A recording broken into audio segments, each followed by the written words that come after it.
je voudrais vous parler de vous démarquer.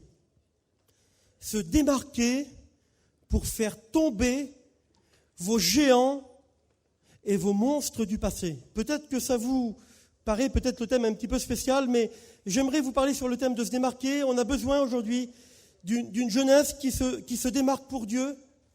On a besoin d'une jeunesse aujourd'hui qui s'avance dans le champ de Dieu, qui rentre dans l'avenir de Dieu. Dieu a un avenir pour toi. Il a un avenir pour toi, jeune fille, jeune garçon. Peut-être que tu es encore enchaîné, peut-être que tu es encore pris, peut-être encore même chrétien, peut-être ta vie est encore peut-être tenue par les choses de ce monde. Mais j'aimerais te dire ce soir que Jésus a un avenir pour toi. Il a un avenir pour toi, Jésus. Et il voudrait ce soir que tu te démarques pour entrer dans le champ de Dieu, pour entrer dans cet avenir que Jésus a pour toi. Alors qu'est-ce qu'il peut y avoir derrière des géants tombés? Des géants qui n'existent plus, mais pourtant encore là dans ta vie peut-être. Il y a des géants qui ont tombé dans la vie de David. Et derrière ces géants-là, eh bien, David est rentré dans un avenir formidable. Et j'aimerais vous parler de l'avenir. Alléluia. Parce que Jésus a un avenir pour vous. Est-ce que vous le croyez? Alors, vous connaissez le titre, hein, donc c'est se démarquer. Le chapitre, c'est 1 Samuel, chapitre 17. Et puis, chapitre 25, où, eh bien, c'est Goliath, eh bien, qui défie le peuple d'Israël. Je ne vais pas rentrer dans les détails, mais vous savez que cet homme, il fait 3,6 cm d'auteur. Il a à peu près une fois la taille de David. C'est un géant, c'est un monstre.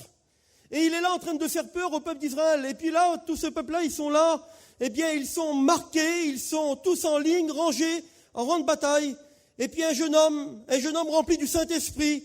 Un jeune homme pas comme les autres, un jeune homme mis à part, un jeune homme oublié, un jeune homme où personne ne faisait attention.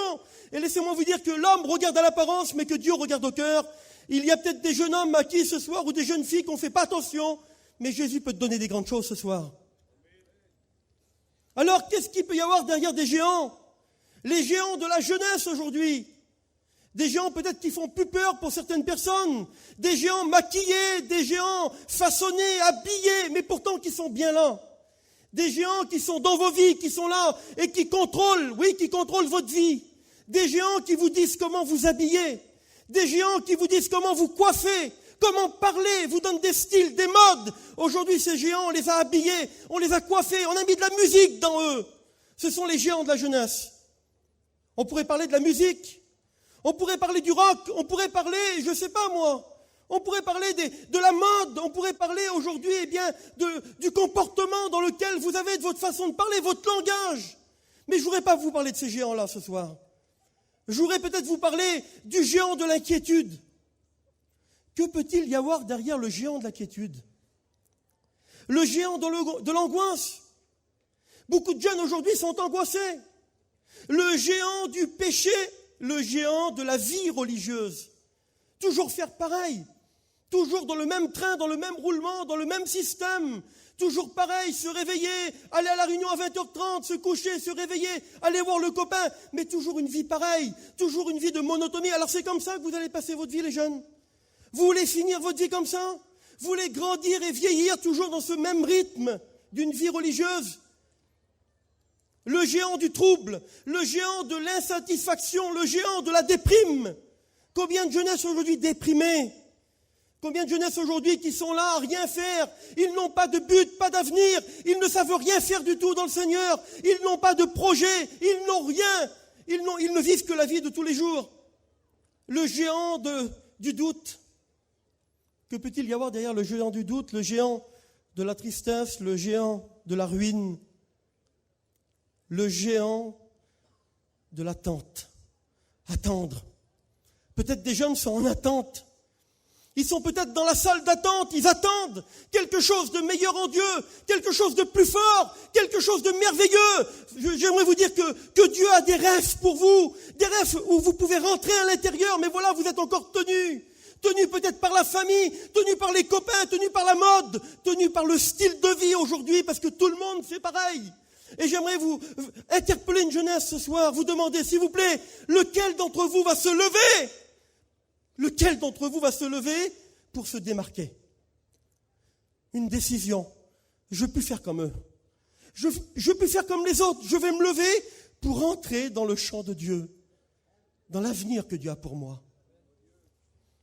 Le géant du passé. Que peut-il y avoir derrière ces géants-là? Que peut-il y avoir derrière ces géants qui sont devant nous et qui nous empêchent d'avoir une vie bénie, une vie fructifieuse pour Dieu? Le Seigneur, il a des plans pour la jeunesse. Mais on vit des temps difficiles. On vit des temps où le péché frappe.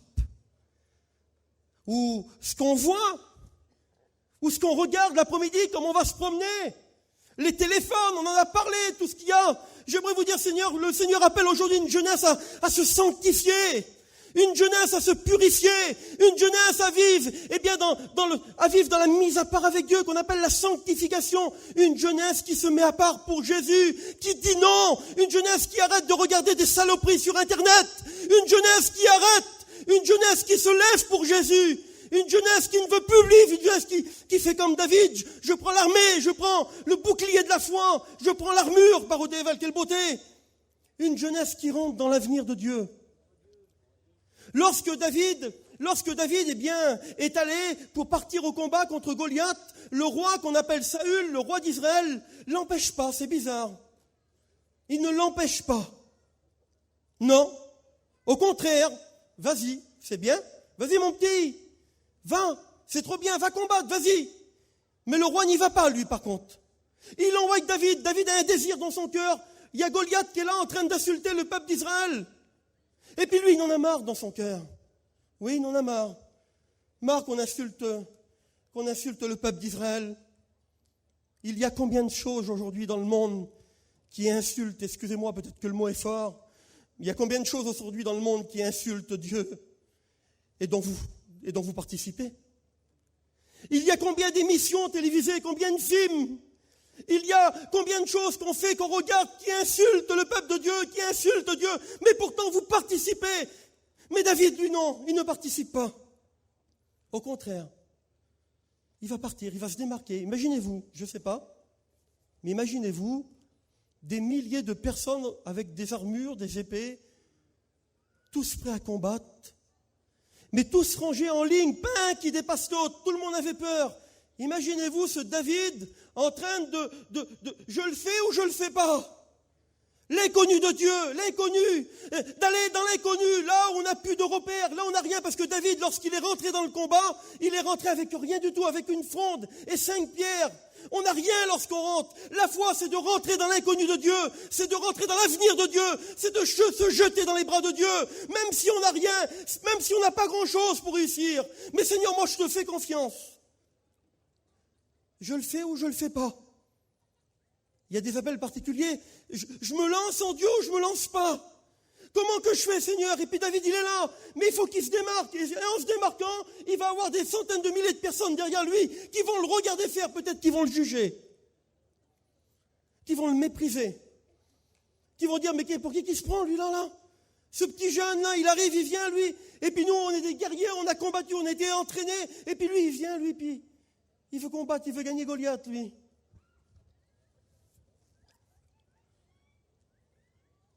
Il y a des milliers de soldats rangés en rang de bataille qui sont en limite, avec une belle armure, une belle épée, beaucoup de gueule mais pas d'effet. Beaucoup de soldats sont là en train de se dire, on va le tuer Goliath, on va y foutre des coups, allez viens on y va, on va le prendre là, on va tourner là-bas et puis les autres vont le prendre de l'autre côté et puis nous on va y aller. Beaucoup de gueule mais pas d'effet, tout le monde a peur. Mais toujours bien rangé en limite.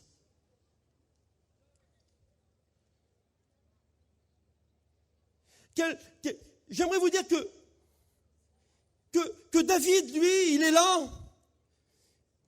Et puis il se dit dans son cœur, mais qu'est-ce que je vais faire? Peut-être comme toi. David va commencer à sortir de cette rangée-là. Il va commencer à sortir de ce mouvement. Il y a un mouvement aujourd'hui dans la jeunesse. Un mouvement qui n'est pas bon. Un mouvement de vie religieuse, un mouvement qui est là et qui fait des choses et qu'on ne devrait pas faire. Il y a un mouvement qu'on ne devrait pas faire. On a écouté parler de cet été, on a écouté des jeunes, on a écouté des choses qu'on n'aurait pas dû écouter parce qu'il y avait un mouvement.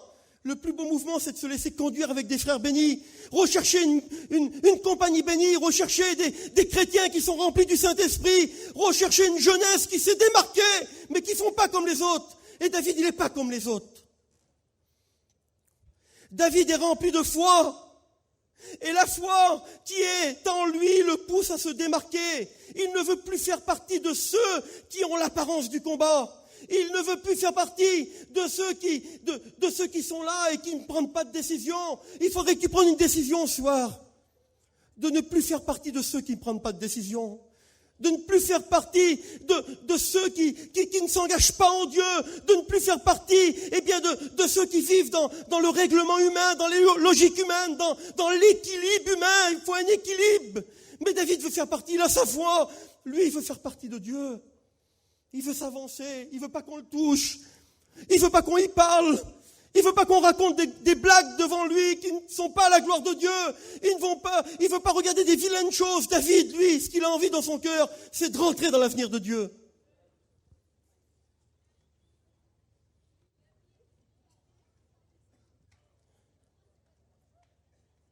Écoutez bien, je ne vais pas vous tenir longtemps. Mais qu'est-ce qu'il y a derrière ce combat? On a tous écouté parler, les frères, que David a combattu Goliath. Mais derrière ce combat, qu'est-ce qu'il y a?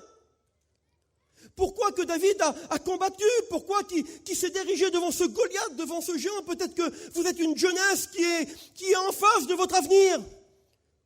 Mais il y a des géants dans votre vie. Des géants qu'on a parlé tout à l'heure, des géants de tristesse, de doute, d'insatisfaction, des géants de vie religieuse. Et regardez ce qui se passe.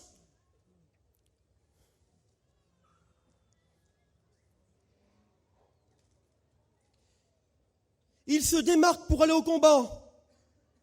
Un monstre qui fait 3 fois presque sa taille. Il part sans rien. Il part avec une fronde. Écoutez bien ce que je vais vous dire. Il entre à ce moment-là dans le plan de Dieu. Lorsqu'il se démarque, lorsqu'il a passé la ligne de départ, les gens, tout le monde le voit, il court devant son avenir. Pourtant, tu dirais, Cliff, mais non, il court pas devant son avenir, il va se faire tuer. Il court devant un homme qui fait 3,6 cm d'auteur. Un homme qui a une épée qui est plus grande que lui. Il ne court pas devant son avenir, là. C'est un combat qui est perdu d'avance. Non. Il court devant son avenir. Parce que Dieu aime les hommes qui combattent et les femmes qui combattent. À ce moment, il est en train de rentrer dans le plan de Dieu. David entre dans ce rêve. David a un rêve. Est-ce que vous avez des rêves? Vous avez des rêves? S'il vous plaît, répondez-moi, je ne vous tiens pas longtemps. Est-ce que vous avez des rêves? Amen. David, il rentre dans son rêve. Et vous savez c'est quoi son rêve à David? C'est faire des exploits. Combien qu'on voudrait aujourd'hui une jeunesse qui fait des exploits? Une jeunesse bénie, une jeunesse remplie du Saint-Esprit, une jeunesse que nous, les prédicateurs, qu'on a pu vous dire ce qu'il faut faire, mais voir des jeunes se lever aujourd'hui, puis rentrer dans l'avenir que Dieu a pour eux. Je voudrais vous dire que Dieu a mis en vous des rêves peut-être de prêcher la parole de Dieu, peut-être dans certains, c'est peut-être des rêves de prêcher la parole de Dieu. David avait des rêves, lui. Il était derrière avec les brebis, il combattait les lions, il combattait les ours. Il travaillait pour son père, il était obéissant dans le foyer de ses parents. Et David avait des rêves dans son cœur, mais comment faire pour entrer dans un avenir? Jamais David aurait pu croire que c'est en combattant un géant que Dieu aurait pu le propulser dans un avenir. Et David, voilà que David a des rêves peut-être de prêcher, peut-être comme toi. Peut-être des rêves, son rêve c'était de devenir un prophète, comme les plus grands prophètes de la parole de Dieu, mais il était qu'un petit berger. David a des rêves, et peut-être que toi tu as des rêves. Il y en a peut-être qui sont là, puis qui rêvent d'être prédicateurs plus tard. Il y en a qui sont là, qui ont des rêves peut-être de servir Dieu, des rêves d'avoir un foyer béni, des rêves de faire des exploits comme David. Dieu a mis des rêves avec des portes devant vous. Dieu a mis des rêves avec des portes. Et c'est avec la foi qu'on peut les ouvrir. Est-ce que vous comprenez? Si vous restez assis ce soir sur votre chaise, jamais vous rentrerez dans le rêve que Dieu a pour vous. Il faut vous lever et prendre la décision de dire, Seigneur, avec la foi, comme David, impossible de combattre un homme de plus de 3 mètres d'auteur. Impossible, Seigneur. Mais avec Dieu, tout est possible. David, vous avez écouté le texte qui dit que David dit, je viens contre toi au nom de l'Éternel. Ça, c'est le texte qu'on a dans nos paroles, qu'on a dans la parole dans la Louis II. Mais dans le texte littéral, c'est, je me lève, je viens contre toi, car je suis armé. Au nom de l'Éternel, David, lui, malgré qu'il avait une fronde, mais il savait qu'il était armé. Et que son arme, c'était pas sa fronde. Mais son arme, c'était sa foi, les frères. Avez-vous la foi de rentrer dans l'avenir de Dieu? Vous démarquez pour rentrer dans l'avenir de Dieu. On a besoin aujourd'hui, écoutez bien ce que je vais vous dire après, je vais vous dire qu'est-ce que David a gagné derrière tout ça, parce que David, il a gagné quelque chose. On a besoin aujourd'hui d'une jeunesse qui ne pêche plus, mais qui va pêcher les autres dans leur péché. Écoutez bien, nous avons besoin aujourd'hui d'une jeunesse qui ne pêche plus, mais qui vont pêcher les autres dans leur péché. Nous avons besoin aujourd'hui d'une jeunesse qui a un mot à dire. Une jeunesse, une jeunesse qui se rebelle, qui se révolte contre la vie religieuse, contre le péché. Une jeunesse, nous avons besoin aujourd'hui d'une jeunesse désobéissante, qui désobéisse à la voix du mensonge et du diable et du monde. Une jeunesse qui ne se souille plus. Une jeunesse qui ne se corrompt plus, une jeunesse remplie du Saint-Esprit. Nous avons besoin aujourd'hui d'une jeunesse qui ne court plus après le monde, mais qui secourt les autres dans leurs péchés. Seigneur, on a besoin de ça. Une jeunesse qui se démarque. Que peut-il se cacher derrière un géant qui est tombé? Quelle beauté! Je vous parle d'un géant tombé aujourd'hui, un géant qui n'existe plus. Peut-être ton géant à toi. Que peut-il se cacher derrière un géant qui est tombé? Écoutez, c'est beau. Si vous êtes là, c'est à cause qu'un géant est tombé. Si vous êtes là ce soir, écoutez bien, quelle beauté, Seigneur. Je voudrais pas être David, moi, je veux être David ce soir. Si vous êtes tous là ce soir, si le chapiteau est monté, c'est à cause d'un jour qu'il y a 2000 ans en arrière, plus de 2000 ans en arrière, 2500 ans peut-être, qu'un géant est tombé qui s'appelait Goliath. Pourquoi? Explication du texte. Lorsque David part contre Goliath pour le combattre, quelque temps avant, Goliath est en train de parler, et il dit, voilà, envoyez-moi un homme. Envoyez-moi un homme pour combattre avec moi, et si je le gagne, eh bien, vous tout Israël, vous serez assujettis à nous. Ça veut dire que Israël, eh bien, vous serez notre prisonnier à vie. Vous ne vous appartiendrez plus. Tous vos biens, tout ce que vous aurez sera pour nous. Mais si c'est vous qui gagnez, eh bien, c'est nous qui serons assujettis à vous. Goliath est en train de dire que si moi je gagne, si vous ne vous défendez pas, Israël sera prisonnier, détruit, assujetti à nous pour l'éternité. Ça veut dire que si David, s'il y a un jeune homme avec le cœur du lion de la tribu de Juda, avec le cœur de l'agneau, avec le cœur du roi des rois, il ne veut pas, lui, non, je me laisse parce qu'il y a un avenir pour moi. Je ne sais pas ce que Dieu va me donner, je ne sais pas ce que Dieu va faire de moi, mais je sais que pour moi, il y a un avenir. Et il se lève, il se démarque, et il s'avance dans le combat. Il part combattre pour Dieu. Et lorsqu'il combat, vous connaissez ce qu'il a fait à Goliath, il a gagné Goliath. Et parce que David a gagné Goliath aujourd'hui, eh bien quelques centaines d'années après, un sauveur est né dans la tribu de Juda qu'on appelle le fils de David. Pourquoi qu'on a donné ce nom à Jésus? Je me suis posé une question, moi, pourquoi qu'on a donné à Jésus le nom du fils de David? Eh bien parce que c'est à cause de la lignée Juda. Jésus devait sortir de la tribu de Juda, mais encore quelque chose d'autre. Quelque chose que j'avais passé depuis des années à côté. On l'appelle le fils de David, l'enfant de David. Pourquoi?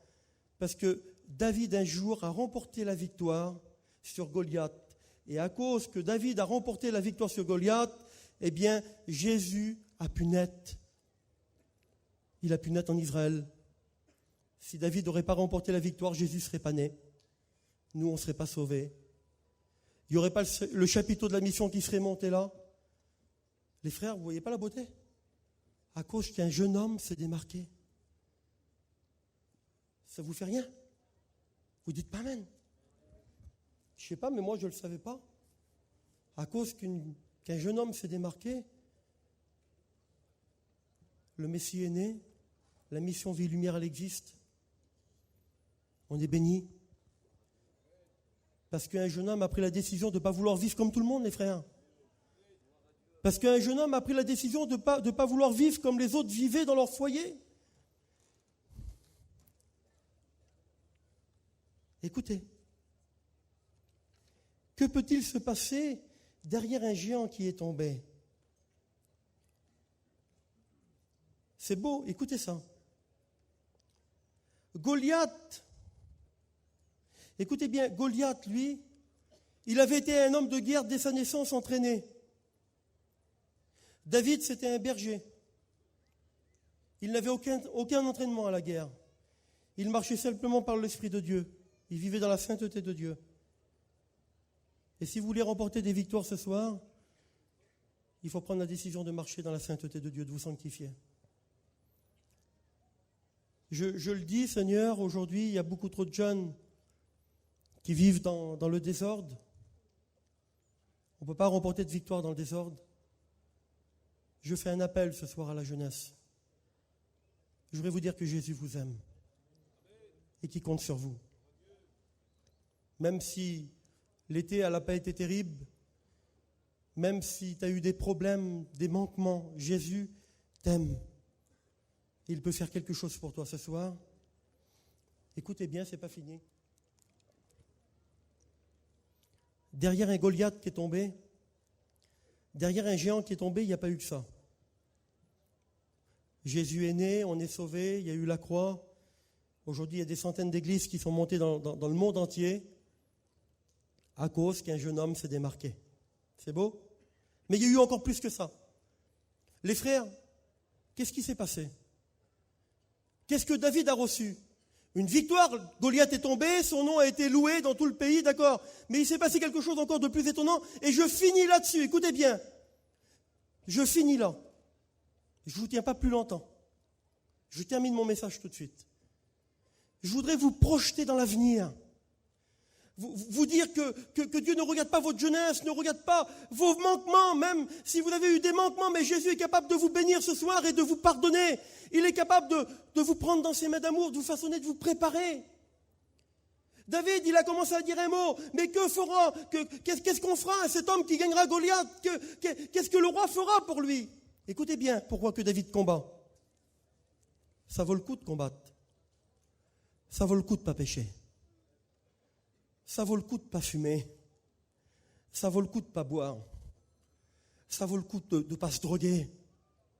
Ça vaut le coup de ne pas vivre comme les autres vivent.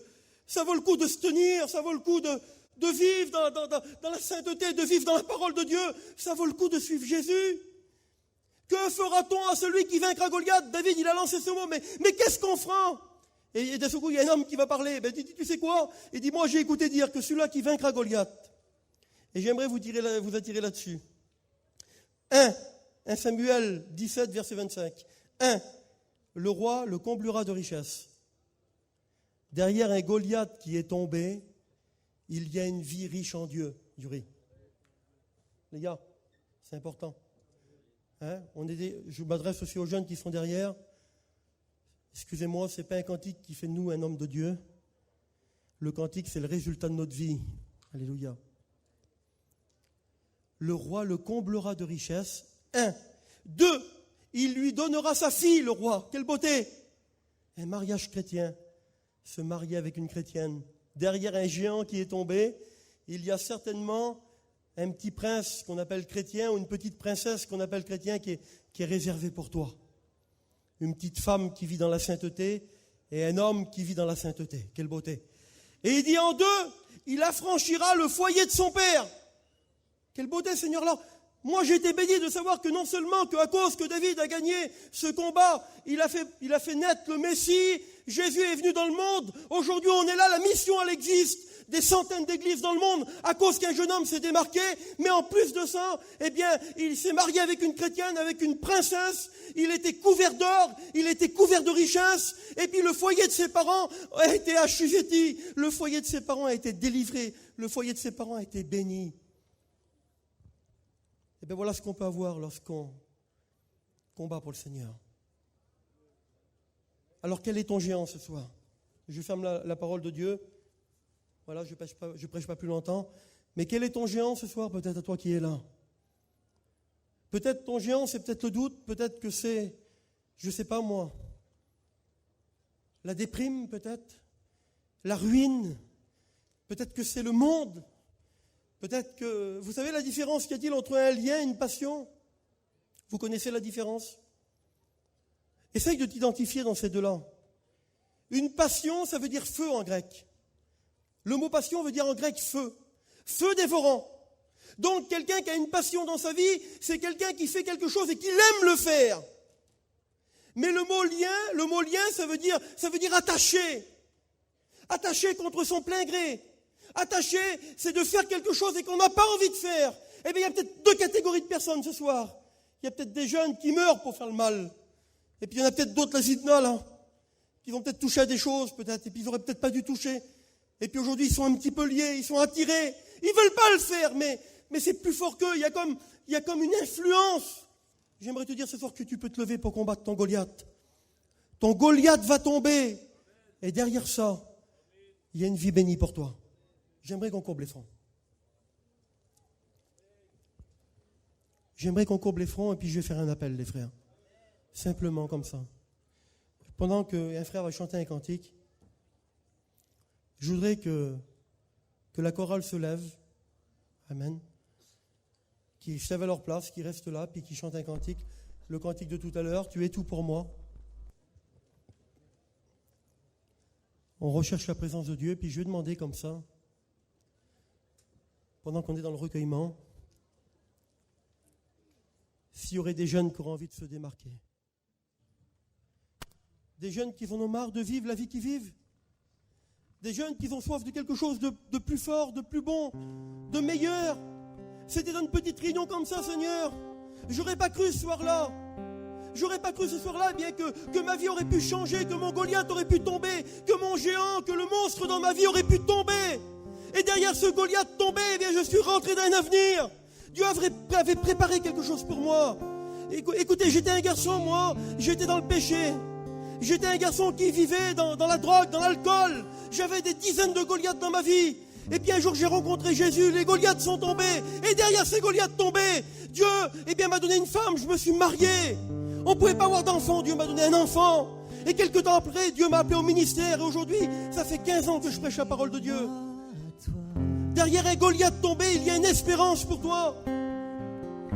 Il y a des diacres dans notre mission, derrière des Goliaths tombés. Alors j'aimerais demander que ceux qui veulent se démarquer, je ne sais pas moi, peut-être que tu ne vis pas dans le péché, mais peut-être qu'il y a un monstre, il y a un Goliath peut-être dans ta vie, il y a un géant qui a besoin de qu'on fasse tomber ensemble. Tu ne peux pas, mais ensemble l'église, on voudrait le faire tomber avec toi. Alors simplement tu te lèves à ta place s'il te plaît. Lève-toi, que ceux qui veulent se démarquer pour Jésus, que ceux qui veulent rentrer dans l'avenir de Jésus se laissent maintenant. S'il vous plaît, faites-le pour Dieu. Je ne veux que toi. J'appelle maintenant au nom du Seigneur les jeunes, vous qui voulez vous démarquer pour le Seigneur, vous qui avez soif de quelque chose de plus fort en Jésus.